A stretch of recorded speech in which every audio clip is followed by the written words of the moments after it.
If I asked you to name me a few arcade racing games, you may say Forza Horizon, Need for Speed, or maybe the Asphalt series.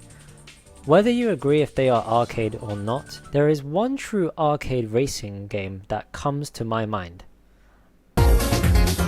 No, not the original one, but Outrun 2006.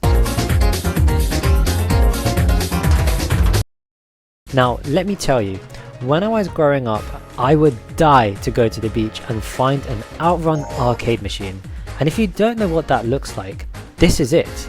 It would look like an actual Ferrari. And they move as well, like a full-on motion rig.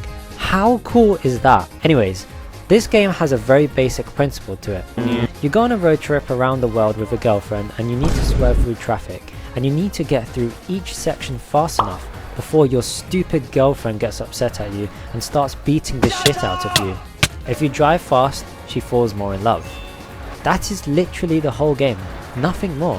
But let me tell you what makes this game stand out to me. It actually isn't the easiest car game to jump right into. Most games nowadays sort of spoon feed you and give you every assist to just start racing, which is fine as some people might need assistance or you are just a f***ing shit driver. But Outrun takes a different approach of just throwing you straight in. No difficulty to choose other than if you want automatic or manual, which of course I choose manual. You start on quite an easy road, which is very wide so there is lots of room for error. But you need to grasp how to drift, which is actually just brake to drift to initiate it. Then when you are in the drift, you have to position your car along the corner to pass traffic. So it does make it a bit difficult when you're first starting out.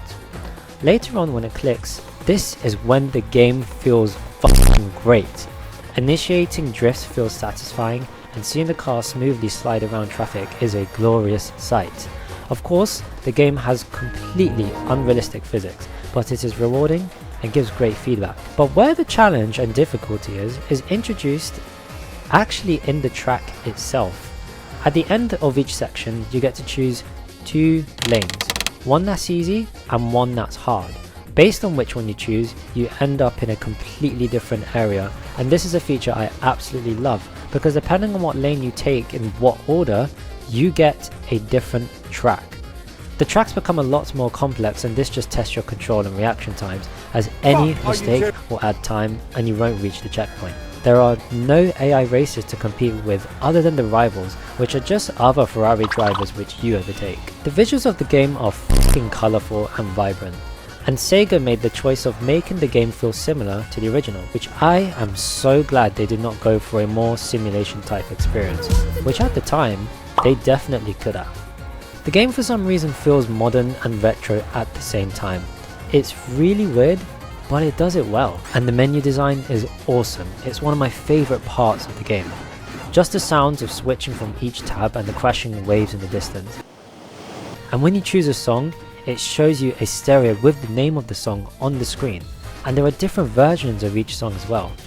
And speaking of the music, it is proper early 2000s Sega, and a fun fact, Magical Sound Shower actually appears in Sega's Miku Project Diva game as a level.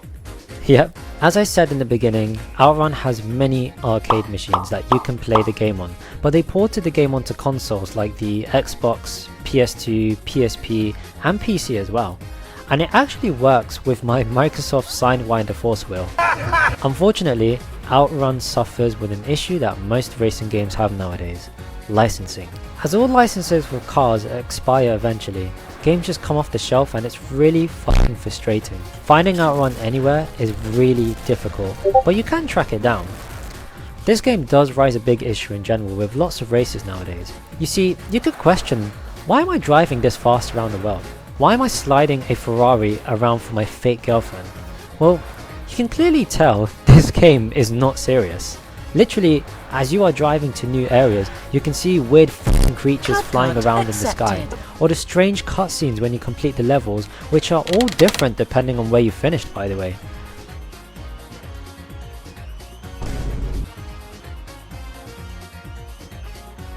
Or even when you crash and your car does a ridiculous backflip.